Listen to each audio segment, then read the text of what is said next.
Hey, what's up everyone? Morey Croson here, and today we're going to be going over the next progression of the block start. A couple weeks ago, I posted the first video of my block start and where I was at, and over the last couple weeks, I've been consistently progressing in it and getting a little bit better, and today I want to go over the progressions.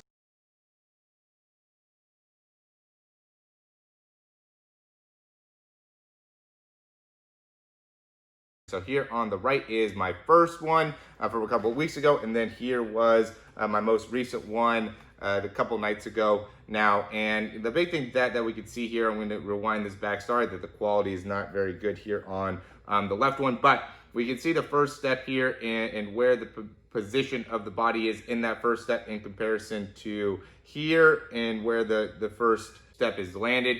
And the big thing that we see from a difference is just the spine angle and the ability to get the hips through. I also think that, I was able to make a improvement in terms of the angle with my foot and being able to land a little bit better within the toe, which is important. And one of the big reasons I want to do this is to just show you guys that it really is possible to make an improvement within your speed and within your mechanics, and it just takes a lot of consistency and study on your own to be able to actually make these changes, right? I mean, there's a lot of similarities that we see, but one of the things I also changed up was like the left arm and being able to really get that left arm up really nicely. Here on the left, obviously it could still improve, but a lot better than here on the other side, right? So you can see how my left arm on this one really drives me to make it so my body weight's going much more this way, where the one on the left, I'm really driving my arm up to help my body get a little bit more vertical, which is super important when it comes to your block start. Being able to get yourself vertical really as fast as you can and really being explosive there is an important part of it.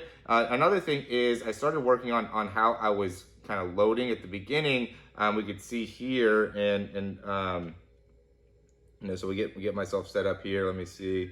So we'll go right to that position. So you can see on this one here on the right, where when I would trigger, how I would have a little bit of extra movement, right? So see how my body kind of goes down and then I come up and initiate the push, where then here on the left, I work to be able to make it so it just immediately I'm just able to shoot out of there. And I found that I just needed to kind of load myself. So as I got into this position, I would then kind of sink myself down to kind of make myself a little bit more of a spring. So then when I wanted to act or react, I would just be able to push off and get going. And that really helped in being able to kind of keep myself a little bit more in a spring position, I think would be the best way to put it. Really made it so then I could push off and get a lot of force out of that first step to get myself going. Now I'm really working to be able to get more and more on the balls of my feet to help get myself going here and make it so I could really get my hips through on each one of those steps. I know I've been able to make a lot of improvement in being able to get myself to a higher top speed faster, which is what's most important. I'm really working on like my first 7 steps and being able to maximize those first 7 steps here. And the big part of being able to do that is being able to make sure that you get your feet out in front of you and then drive your foot back, right? So I see that mistake a lot with people, is that they get this foot to land a little bit more straight down. Okay, I might have even done this before too. Yeah, so see here how this foot just comes through and then just lands straight down. Where here on the left, you could see that I get my foot out in front of me, so then I could push downwards on there, right? And that really makes a big difference when it comes to acceleration. Being able to accelerate is getting that downward push movement.